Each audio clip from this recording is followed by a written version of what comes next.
વડોદરા શહેરના પ્રતાપનગર વિસ્તારમાં આવેલ ફેમ વિહાર સિનેમામાં એક મોટી દુર્ઘટના બની છે।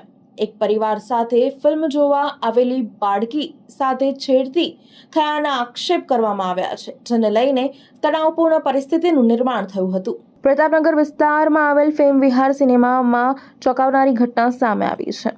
પરિવાર સાથે ફિલ્મ જોવા ગયેલી એક બાળકી સાથે છેતરપિંડીની ઘટના બની છે। પરિવારજનોએ વિધર્મી યુવકો સામે ગંભીર આરોપ મૂકતા સિનેમા પરિસરમાં તણાવનો માહોલ સર્જાયો હતો। ઘટના બાદ પરિવારે પોલીસમાં ફરિયાદ નોંધાવી છે।